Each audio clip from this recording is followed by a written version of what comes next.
Greetings. Welcome to Organic Wellness Crusade. I'm Dr. Henry L. N. Anderson, your host, and I'm very, very excited today about my very special guest, Dr. T.C. Fry, President, Life Science Institute, Austin, Texas. Today, Dr. Fry and I have been discussing his new book, The Great AIDS Hoax. Great AIDS Hoax. Is that about right? That is correct. You're going to be very, very shocked by some things that Dr. Fry says. You're going to be very educated by other things that he says. And you're going to be very, very interested, I think, in this portion of our discussion. Dr. Fry, would you please start by just telling us a little bit about your background? I know that the things that you're going to say are going to first open you up to criticism. People are going to want to know, where does he come from? What gives him the right to say these things? What is his educational background? So let's dispel those anxieties right away. Well, first, I would say I'm self-educated. I dropped out in my senior year at high school. And I like to say that I don't face the handicap of having been formally miseducated or brainwashed. I have done my researches and learning independently and have not been influenced by traditional, or shall we say, perpetrated and perpetuated misconceptions in many areas, and especially in the health area in which I presently function. Yes, I'm the president of Life Science. At Life Science, we've developed an educational program, one of which is called the Nutritional and Health Sciences course. This course has achieved considerable notoriety, or I should say fame, and two of its foremost graduates are Harvey and Marilyn Diamond, authors of the best-selling book Fit for Life.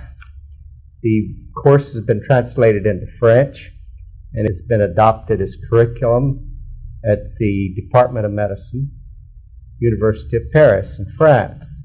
I was there helping dedicate it, and they teach it to 1,200 medical students as naturotherapy. And I was honorarily awarded there a degree of professor of naturotherapy. And of course, when I came back here, I was also awarded a degree by City University of Los Angeles as Doctor of Science. So I'm not without degrees, but I do not call myself doctor, though many people do. Well, we'll call you doctor. Yes, the word doctor, incidentally, does not mean to treat people. It means to teach people. That's what the word doctor means. It comes from the Latin word docere. Well, that makes you a super doctor then. Well, all right. In Europe, they call doctors what we call professors. Well, Dr. Fry, since that is most appropriate for you, because you do spend most of your professional life teaching others, and as a student of yours myself, I know about your teachings and I know a lot of what you want your students to learn. We are facing a very, very serious crisis in our country and in the world. We've got people who are dying from AIDS. We have establishments that are housed to provide care, research, and other supportive activities for AIDS. The Congress of the United States of America has been encouraged to vote unlimited funds for AIDS. And Dr. T.C. Fry comes to Organic Wellness Crusade, and he tells us, and he tells our audience, and he tells the American people, and he tells the world that this is all a hoax. That's correct. Dr. Fry, you're on the hot seat. Explain yourself for us. It is a hoax indeed. It was a well-planned program. The last big success that the Centers for Disease Control had in promoting a hoax was the polio hoax. They tried many others, and one of them blew up in their face. We all know about the swine flu farce. They promoted that with the idea that we should all take flu shots for here and the hereafter against swine flu to prevent it, just as we do in polio. That's the name of the game. The bottom line is the increase in sales of drugs. And the Centers for Disease Control, CDC for short, promote these scams. And as we know, the swine flu was a scam. Several of them they've tried and they didn't go over big. For instance, Legionnaire's disease promotion never went over big at all. But then, back in 1978, they dismantled a disease called syphilis. Most people around have memories about syphilis, but you don't hear about it anymore. Right. Syphilis has 4 stages, presumably. First stage was the development of papillae, or sores in the genital area, and the second stage is even more serious, where there are lymphadenitis, that is affections of the lymph glands. And the third stage was where there was diarrheas, fevers, vomiting, pneumocystic carini, that's a type of pneumonia, and many other symptoms. And the fourth stage is degenerative symptoms, wherein death may actually occur. Now, as I say, back in 1978, they dismantled the syphilis disease. And the first stage was reintroduced as herpes genitalis. After all, we all remember when a time when herpes genitalis wasn't around. Yes. It just sort of got sprung on us and had 23 million instant sufferers. Yes. And of course, prior to that, they suffered from syphilis. But then a second, third stages, and fourth stages were introduced, and they had already been introduced prematurely before the Center for Disease Control took charge. It was called GRID, and it had one specific purpose: to destroy the burgeoning gay rights movement of the time. They were being quite successful, and it looked like they would get a legislative act equivalent of the equal rights amendment women were trying for. And so a lot of powerful forces developed what they call gay-related immunodeficiency disease. Now, this is a disease that many gays get, only a small number when you consider there's so many millions of gays, but it's a disease they get if you're heavy on drugs, especially uppers and downers and quaaludes and many other things, poppers, which gays were taking in great doses to get better, what we call higher highs. And of course, gays were well known for their tendency to syphilis. But for that, they took a lot of antibiotics. And when this came on the scene, when AIDS was introduced, the Centers for Disease Control appeared to be baffled. Yet they seemed to know enough to call it AIDS in advance. It was a catchy acronym. And you have to know a lot about a disease before you can say it's acquired. But I went to a manual. This is the Physician's Bible. It's published by the Merck Sharp Dome Company. Yes, I have one. And I went to the Dorland's Medical Dictionaries and Tabor's dictionaries. And I started looking up these terms, and lo and behold, the symptoms of the disease called AIDS has been in the Merck manual since 1952. And it had very definite listings of what the causes are. And among those causes are blood transfusions, immunosuppressant drugs, antibiotics, cytotoxic drugs, alcohol, radiation therapy, anti-metabolite therapy, and phagocytotic disorders, and chemotaxis, and hypercatabolism, nephrotic syndrome, protein-losing enterotherapy. In other words, there was any number of things that would cause the destruction of the white blood cell complement, which constitutes what's called AIDS. And what the Centers for Disease Control did was to take old diseases and gradually include them under the AIDS banner. Now, it was significant that the people who were dying of this were mostly gays. That is no longer true. But at the beginning it was, because the people who died were those who were suffering the symptoms of what was called AIDS. Actually, they were immunodeficiency diseases, which have been around for ages. They were suffering it, and they were going to the hospital, and believe it or not, they were treating them with chemotherapy, which is listed as one of the immunosuppressant drugs. I mean, the whole round of it was immunosuppressant. And of course, it's no surprise that they died. But the gay rights movement was pretty strong. They communicate with each other.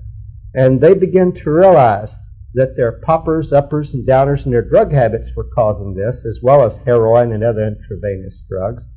And they warned their members, and that is the homosexuals whom they served. And the homosexuals started getting off these drugs. Moreover, they found out that there's alternative ways of therapies that weren't deadly. And it was like a death sentence if you went to the hospital and went through chemotherapy, which further immunosuppressed your white blood cell complement. So they stopped going. And in 1987, for the first time when deaths from AIDS is supposed to be going up, the homosexual population death from AIDS dropped by over 1,500. And in 1988, it dropped another 1,000. So the people dying from AIDS that are homosexuals has gone way down simply because if they do get the symptoms that are called AIDS, that is immunosuppressed conditions, they, at least most of them, are wise enough not to go to a hospital anymore. Because going to a hospital and getting the standard treatment is a death sentence. Because they give you massive immunotherapy. And of course, what's this great AIDS hoax all about? If you know the history of the Centers for Disease Control and its propensity for launching these phony disease scares, taking other diseases that's already existed. For instance, polio was, before the onset of polio, was called infantile paralysis. Right. It was called viral meningitis, aseptic meningitis, and it was Cox-Hatch's disease, and a lot of other them thrown together, and they were included under the polio banner. In 1955, on May the 12th, there was introduced the Salk vaccine. What most people don't know, that was simultaneous with the introduction of the vaccine, the Centers for Disease Control introduced new guidelines for physician diagnosis of polio. Henceforth, the symptoms of polio were only paralysis, and it had to be in evidence 60 days before they could call it polio. So that effectively wiped out polio, even if they hadn't had a vaccine, because by the new guidelines, it was only a few hundred cases a year of polio instead of 50 or 60,000. And what they called polio before that, that is aseptic meningitis and the other diseases, were reverted to the old diagnoses. So they redefine and therefore eliminate and manipulate. That's correct. That's what Centers for Disease Control do. They brainwash us. They get us all in a dither through the press. They create a real hysteria and a panic, and everybody is afraid their children are going to get paralysis and everything. And when the polio vaccines came out, they rushed to get their children vaccinated and protected. It's something they don't tell you, that the rate of polio went up about 3 or 4 times after the introduction of the disease, but it was diagnosed under the other symptoms to which reverted.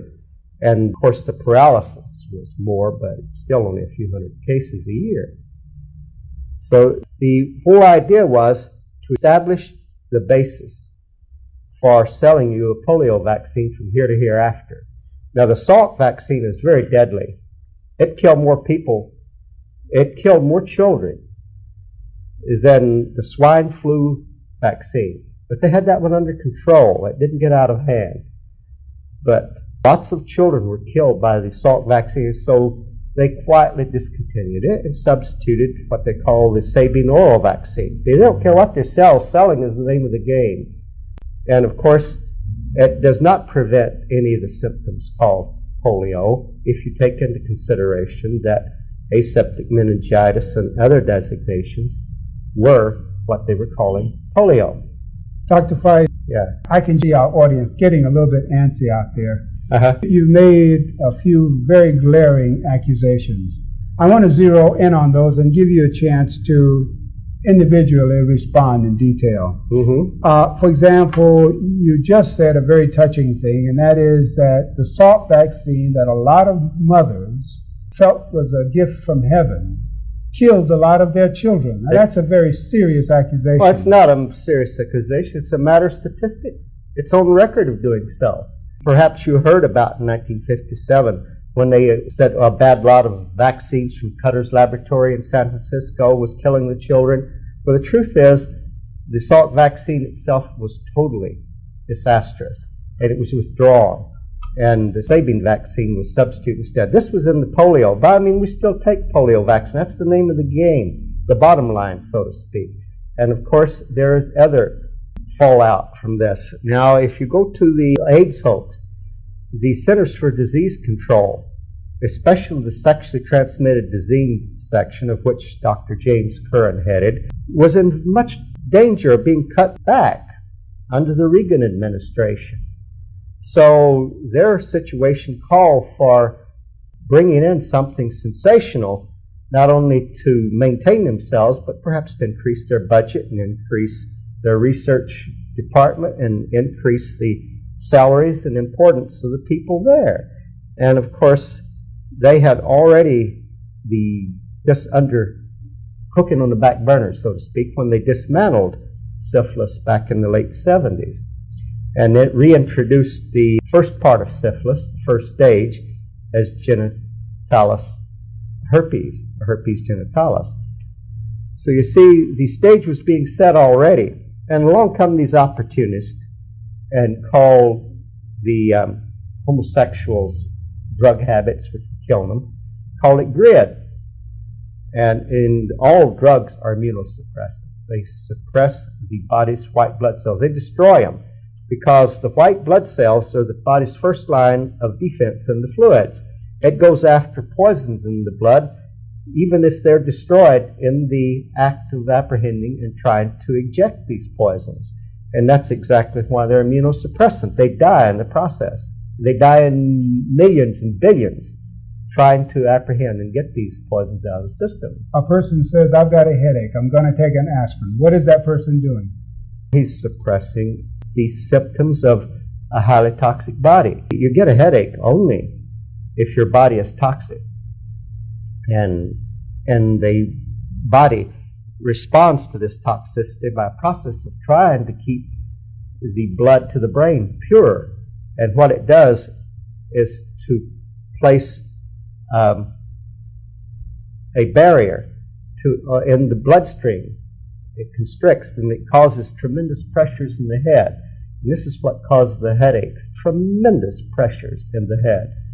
And it's not in the brain. The brain has the pressures too, but we don't feel it in the brain. We feel it only on the nerves exterior to the skull. Dr. Fry, I want to go back a moment to the Salk vaccine. Yes. Dr. Jonas Salk, as I recall, was awarded a Nobel Peace Prize. That's correct. Should he burn his prize? He's actually a great charlatan. And, of course, the drug industry, the pharmaceutical industry, which is a part of a cartel that controls our media and everything else worth control in this country, doesn't unmake heroes.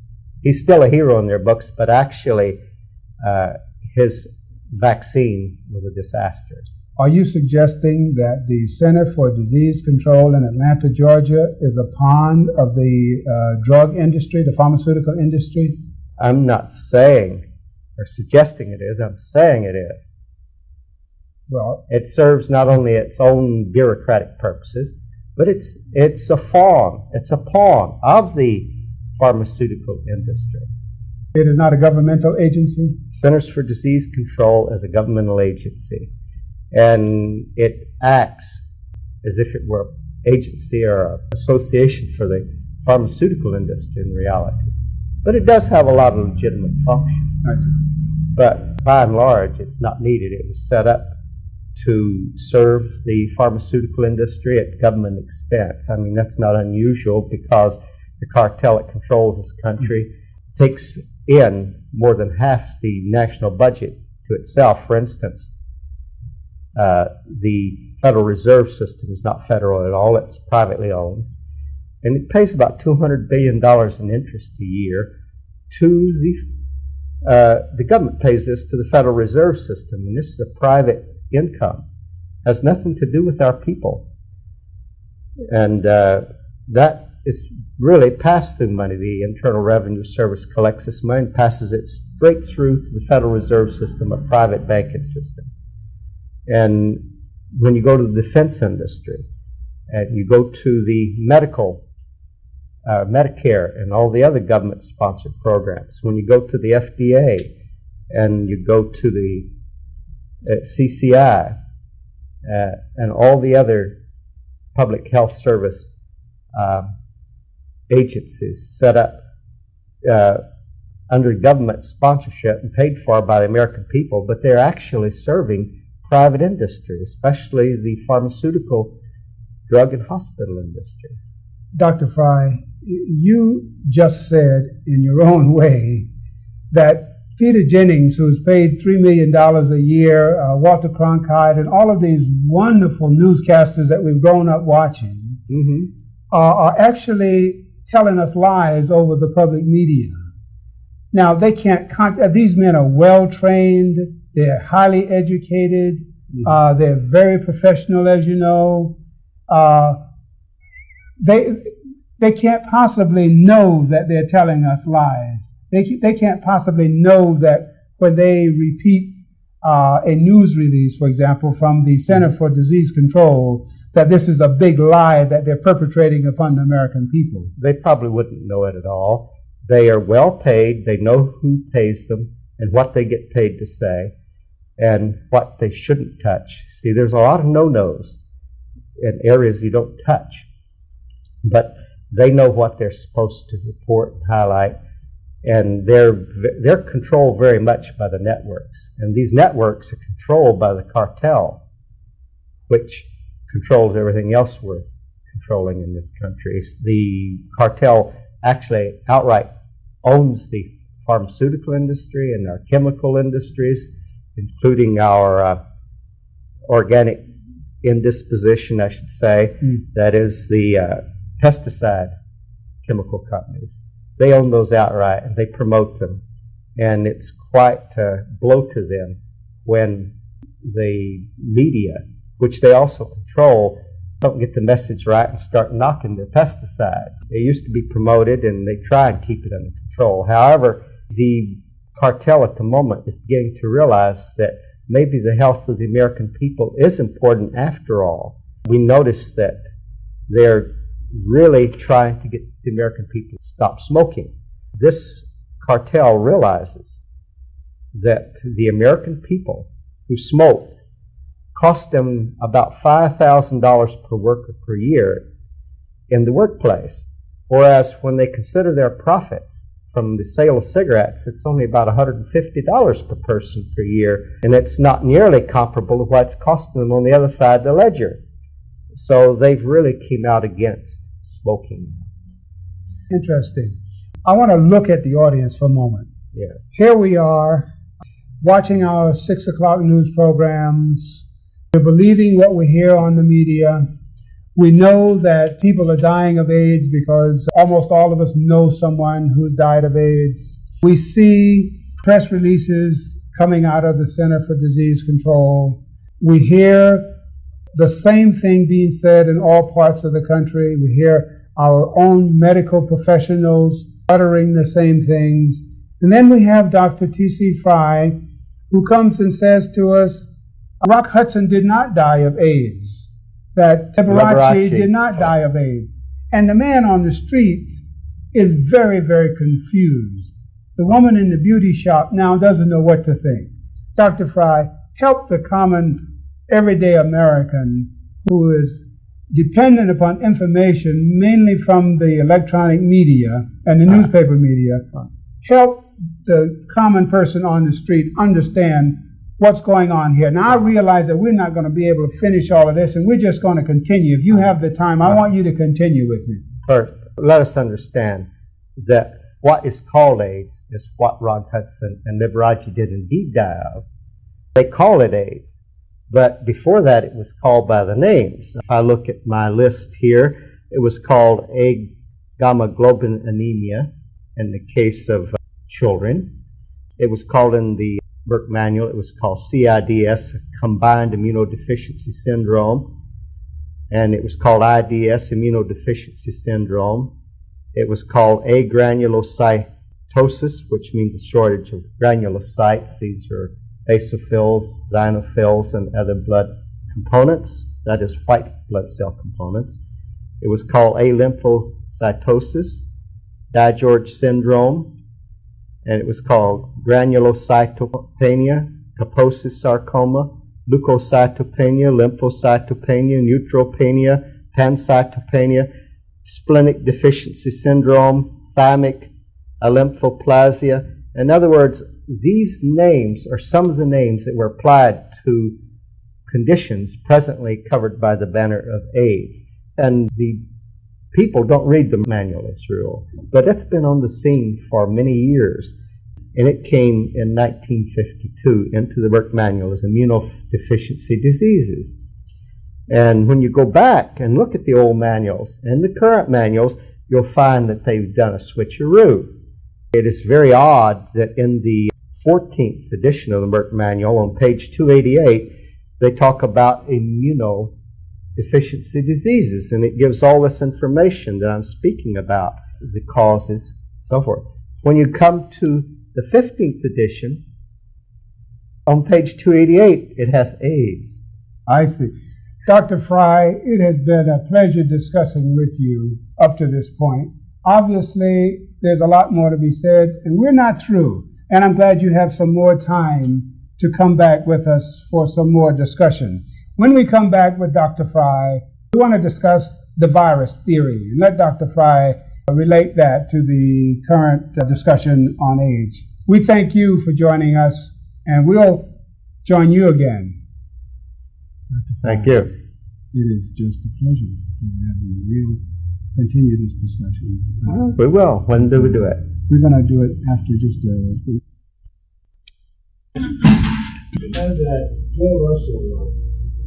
Well, just know that they had a look around.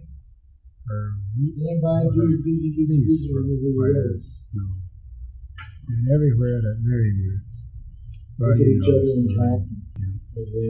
All this has just been a great discussion. I'm looking forward to getting into the other aspect of it. Greetings. I'm Dr. Henry Allen Anderson, your host of Organic Wellness Crusade. And with me on this segment is Dr. T.C. Fry. Dr. Fry and I have been discussing his new book, AIDS, the Great Hoax. Dr. Fry has advanced a number of ideas that are new, alarming, shocking, unbelievable even. Dr. Fry, for example, has postulated, he says he can prove it, that the CDC, the Center for Disease Control in Atlanta, manufactured the disease AIDS, just as it manufactured polio and many other diseases. So you know, we've been having an interesting discussion. Dr. Fry, the layperson, the common person, approaches disease from a catch-it point of view. You catch a cold, you catch AIDS, you catch mumps, you catch measles. Is that true, or is that also manufactured? And if it is manufactured, Dr. Fry, I want you to really explain it so that the person out there in the audience can understand what's behind that. Okay, we're talking about contagion. Now, contagion exists for thousands of years, the concept of it. And originally it applied to demons. People were possessed of demons, and they had people who drove demons out as a profession. And eventually part became priestcraft, and another part became the medical profession. But demonology was really the science of ancient times. And they believed that diseases were evil spirits and demons that possessed people. But the concept of disease evolved, but the idea that disease passed from person to person as demons or evil spirits or whatever continued to exist. And of course, when the medical system was commercialized, they kept and exploited old concepts. Now, contagion, of course, is a myth. There are many medical concepts that are outright myths that are perpetuated perpetually simply because they yield big profits to the cartel that controls the medical profession. Now, when it comes to contagion itself, if I were to line up 100 people and I gave each one an emetic and all 100 of them vomited, you'd say, Jesus, this vomiting is a very contagious disease. But the truth is, they've only demonstrated scientifically one thing: similar organisms subjected to similar influences react similarly. And to put it in very blunt terms, similar organisms indulging the same bad habits get the same bad results. So when it comes to diseases, the causes of it are rife. They're what is contagious. We are likely to pick up other people's bad habits and practice them. In this country, disease is rampant. It's the most diseased country in the world. And of course, we have more bad habits than any other country in the world. And most people are sick in some way or other. Over 50% of our people have a chronic disease. I have a mother out here in the audience who says, I just moved to a new community and my 6-year-old has been kept out of school 6 weeks because I have not been able to get to have her measles shot, and they won't let her in school. And you telling me that all I'm doing is taking my child to what? Well, the child will not get the measles for that reason, for lack of a shot. The truth is that shots tend to devitalize a person such that any such vital action as measles, which is only a body eliminative activity, will not occur. However, measles is not the problem. They want to give you what they call DPT and a whole series of shots, and they're compulsory, not really compulsory. If you don't have to keep your child out of school in the state of California, it's just a matter of conscience. It's whether you get your child vaccinated or not, and all you have to do is just send in a letter to your school superintendent or the school nurse saying that it's contrary to my beliefs that my child should be vaccinated, and they will exempt your child on that alone. In other states, they're not so fortunate. Move to the larger issue for me for a moment, Dr. Fry. What is it then that causes measles? How does the child catch the measles or the mumps or the whooping cough? Measles is a simple disease whereby the body eliminates toxic materials through the skin. And all diseases are body efforts. They're initiated and conducted by the body to eliminate poisons that have become extraordinary to its ability to eliminate normally through the kidneys, the skin, the bowels, and the lungs. No parent would willingly feed his or her child, no caring parent would willingly feed his or her child poisons. That's right. What are these poisons? How are they getting into our children? When it comes to poisoning, the first commandment of eating is thou shalt not poison thyself. But unfortunately, when Americans eat, they're eating a plethora of poisons every day. It is estimated that the average American poisons themselves between 10 and 60 times a day. We know every time you smoke a cigarette, you're poisoning yourself. Every time you take a cup of coffee, you know you're poisoning yourself. When you take alcohol, you know you're poisoning yourself. It's a very bad poison. Well, is tea any different from coffee? Well, tea is really the same as coffee. They have just different names for the same substance, which is a type of caffeine. But there are many other things with which we poison ourselves. I mean, soft drinks are rife with poisons like phosphoric acid and caffeine And of course, in the case of Coca-Cola formulas, they have the coca leaves from which a derivative is made, and it's quite toxic. Gives you a big kick. I mean, we eat and everything for the kicks we can get out of it rather than for nourishment. And soft drinks are a disaster, just like alcohol and alcoholic beverages. I've read that Coca-Cola, the secret ingredient in Coca-Cola as far back as 1906 was actually cocaine. That's correct. It comes from the same leaf that cocaine is derived. So if we bring this full cycle now to 1989, we have people who are dying of AIDS. We have very responsible people who know that their good friends have caught AIDS. We have a recent lawsuit where a person has been awarded $22 million because his health was impeded or endangered by a person who had a quote-unquote communicable disease that he did not reveal. Would you comment on that? Okay, we're talking about Rock Hudson. Yes. And of course his homosexual partner. Yes. His homosexual partner doesn't have AIDS, incidentally. Right. He was just so-called exposed to it, and on that basis he won a jury award of the $22 million. In fact, just about everything Rock Hudson had left over in his estate. But the truth is that diseases aren't communicated. I repeat, diseases result from deficiencies or from toxic materials. When you have a deficiency, your body becomes poisoned anyway.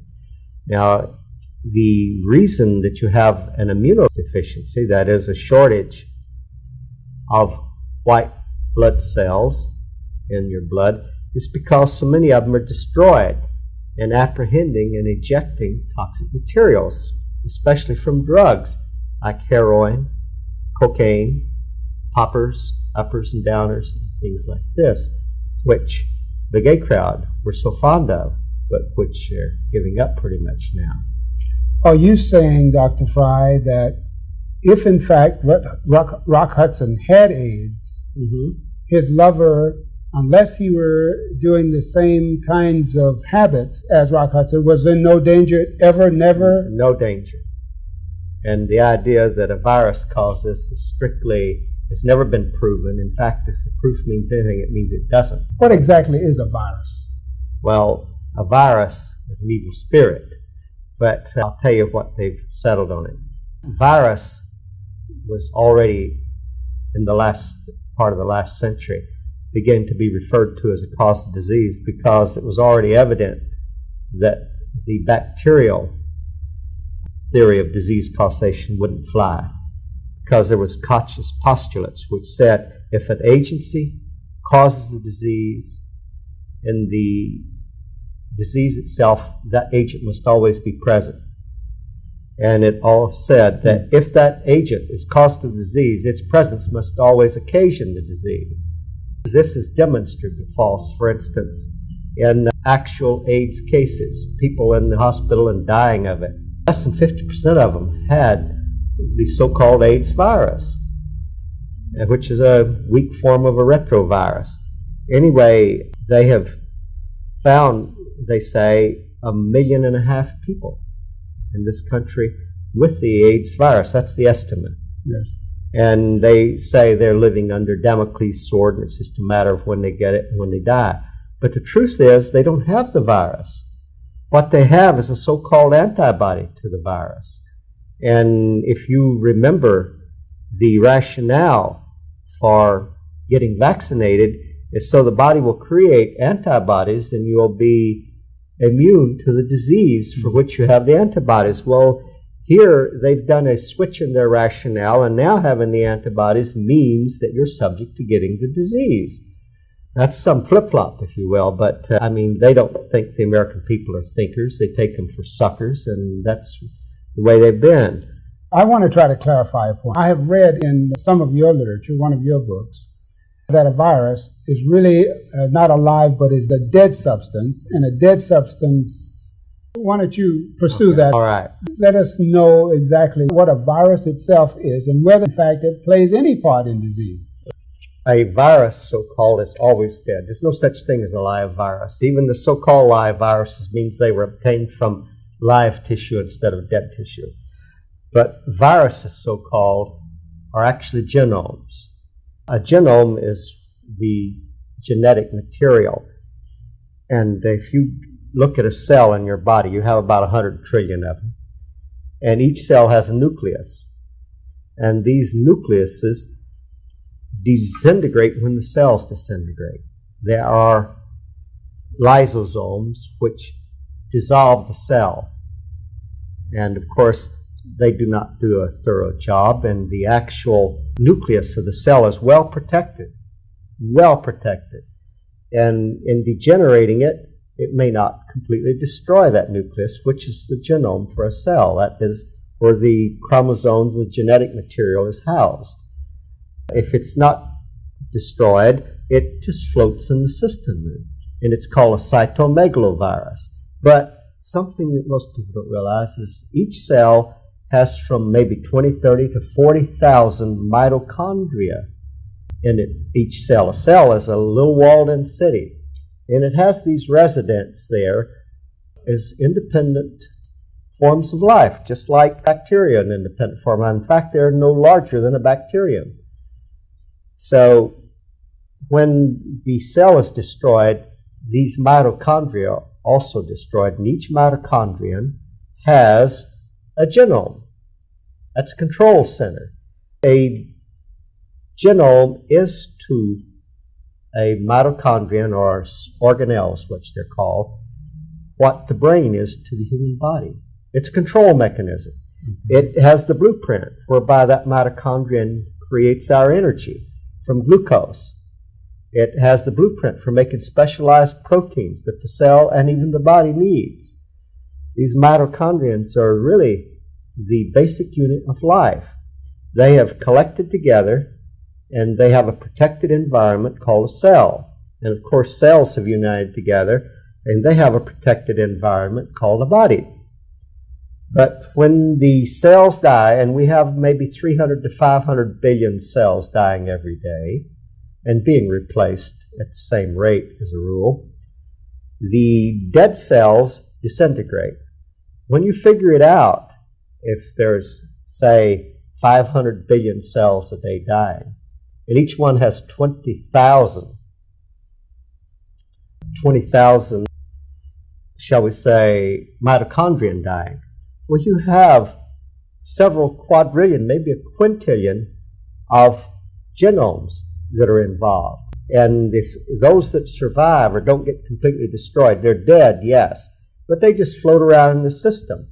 Now, there are processes called pinocytosis and phagocytosis, whereby cells recycle the body's own waste.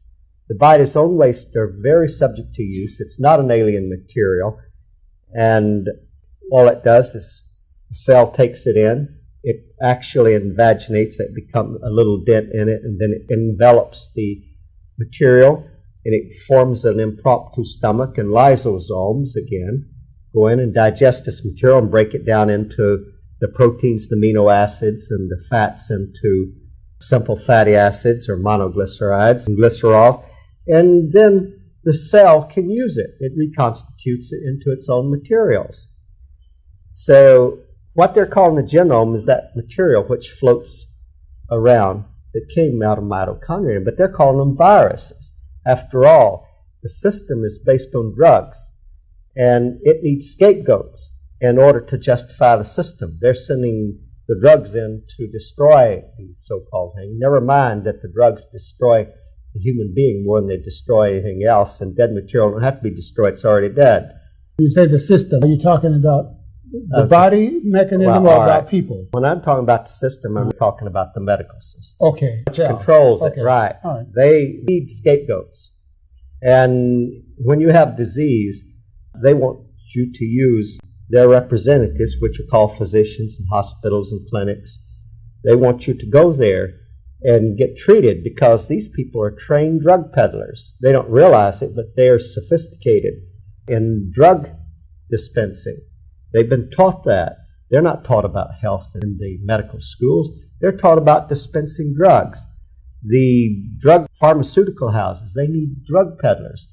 And what they do is elevate trained medical men and women to a high station. They give them semi-divinity, and whatever they say goes, because they know that the medical profession will dispense their drugs that way. Now, you know about medical societies.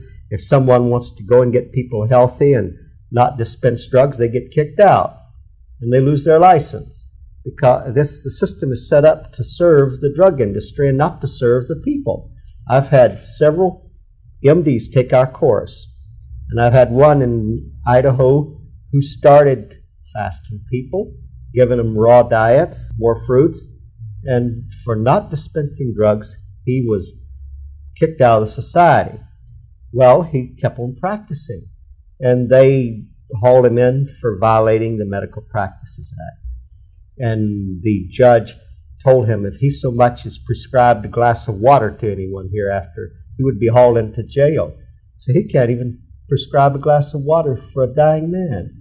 But now, Dr. Fry, that is a very serious charge. Well, it's serious if you're in the racket and don't want to be shown up. But for people who are out there listening to this, who have no vested interest in medicine or pharmaceutical interest, hey, this should be very serious. It should be the best news they've had. But how can you say to the person who wakes up every morning and cannot live without an aspirin, or the person whose closet is full of medications given by the family doctor, and the family doctor who's trusted himself, who writes the prescription, how can you convince my public out there that all of these people are in some sort of undeclared conspiracy to do them harm? Gosh, I'm surprised that our ancestors in nature ever made it at all. I'm surprised that people in tribes in Africa get along at all, because, hey, they don't have any physicians, drugs, or anything. They live as foragers and hunters. Well, you know, it did occur to me that there are no veterinarians out in the plains, are there? That's correct, and the animals get along just fine, don't they? Healthy, never diseased and sick. And of course, when man takes over and dictates the diet of the animal, he gets sick, and they take him to a vet, and he makes him sicker. That's a lot of food for thought. But I want to go back. Now, I want to go back to a couple of famous people. Rock Hudson, yes, and Liberace. Yes. Based on statements that you've made, it would appear that both Rock Hudson and Liberace were users or abusers of drugs. Yes, they could have been that. But remember, they were very rich, yes, and they availed themselves of a lot of medical treatments. And the medical treatments in themselves are immunosuppressive and deadly. Explain that a little bit. Now, you say medical treatments. If it's not drugs, then what else might it be that could depress the immune system? Medical treatments do rely on heavy use of drugs. In fact, almost no medical treatment doesn't involve drugs. Now, you all remember Christian Bernard and the people he treated in South Africa and heart transplants. Well, those people died of AIDS.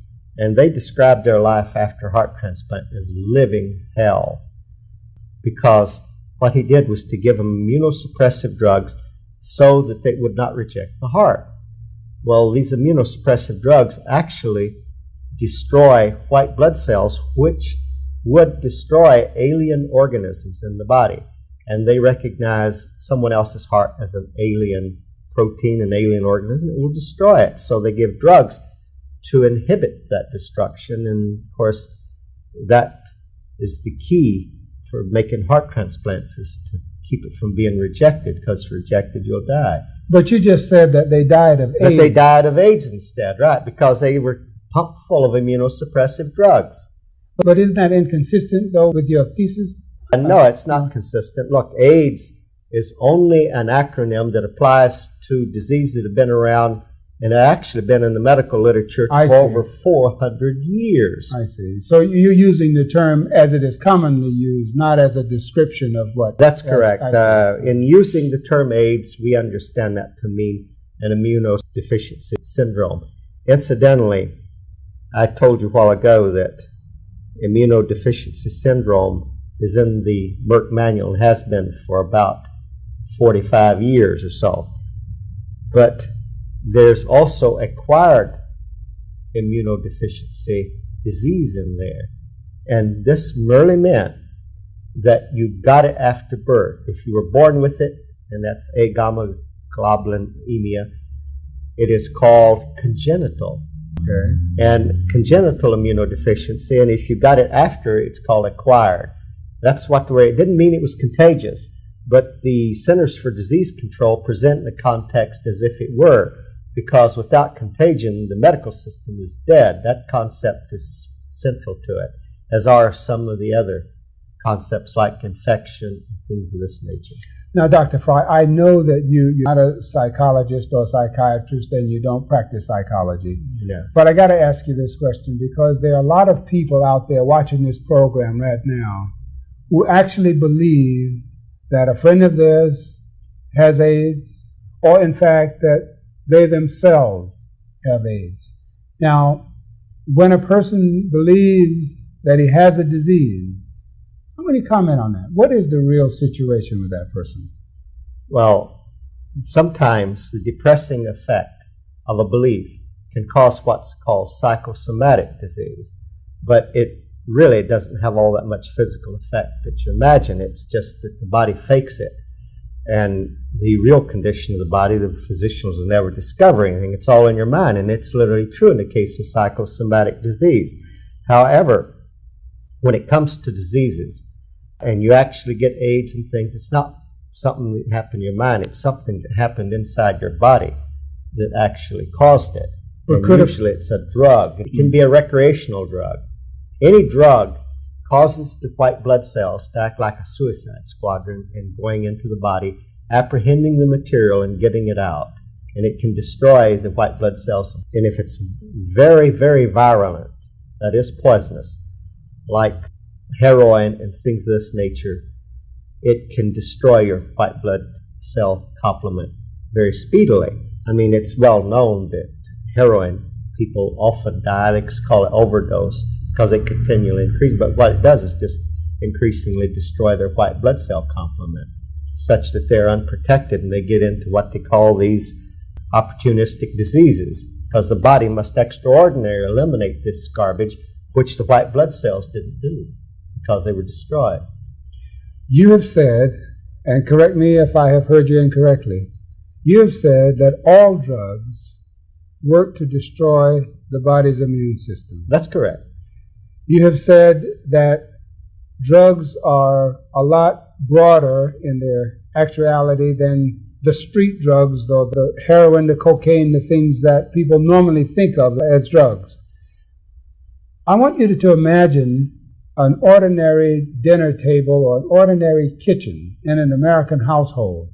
And I want you to describe the drugs that you see and confirm that those two are just as much killers as the cocaine, the heroin, that a drug is a drug is a drug. If that's what you're saying, look into an American kitchen and describe what drugs you see.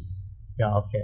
I have a book at home, and it's Diet, Cancer, and Nutrition, or Diet, Nutrition, and Cancer.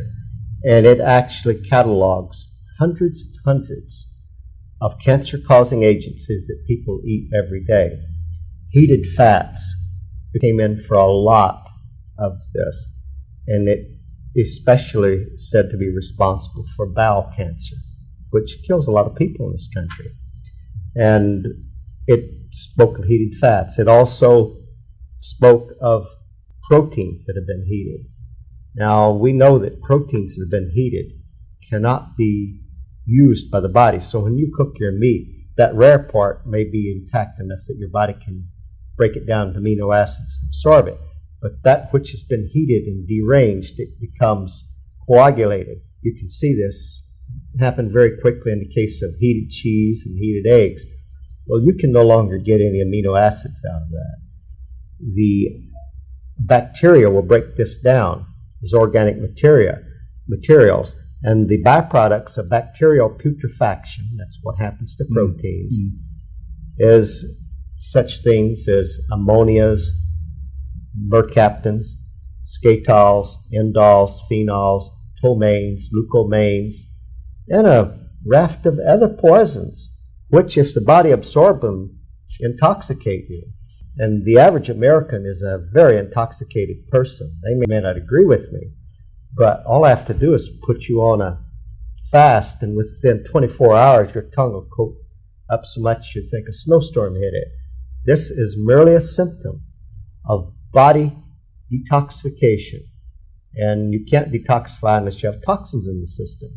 The average American, as I say, goes from 10 to 60 poisoning acts a day. And on their tables, there's cooked foods.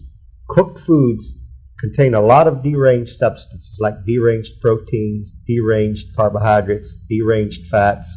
They're carcinogenic. And the minerals in these substances are deranged, and they're especially toxic. This is demonstrable by the fact that if you have a resting white blood cell count of, say, 5,000, and you eat a cooked meal with condiments and everything, your white blood cell count within an hour may be up to 12 or 15,000, which means this, that the toxins from this cooked meal and perhaps from foods that's contrary to your biological disposition are absorbed into the bloodstream, and the white blood cells proliferate from the capillary basis where they're stored and from the lymph system and from the bone marrow. They go out and proliferate like an army that's discovered and attack an enemy, and they surround, capture these toxic debris and take it to the nearest exit. That's what they're there for. So that the average American, as I say, eats cooked foods, and that is quite toxic. Then, of course, they use a lot of condiments. Well, most condiments are outright poison. And, of course, they drink a lot of soft drinks. Soft drinks occasion increases in the body's white blood cell count because of the poisons. And then, of course, there is hard water that we drink. There's water from the tap, which has minerals in it. Well, the body can't use those minerals, and it occasions toxic reactions. You see, there are so many ways in which the American person takes in drugs outright or eats fare that's contrary to their biological disposition, and they get sick because of it. One final question, and our audience has to leave us. Can a person get AIDS from sexual contact? Never. Thank you. Thank you. Dr. T.C. Fry has been my guest. We have been discussing AIDS, the Big Hoax, on Organic Wellness Crusade.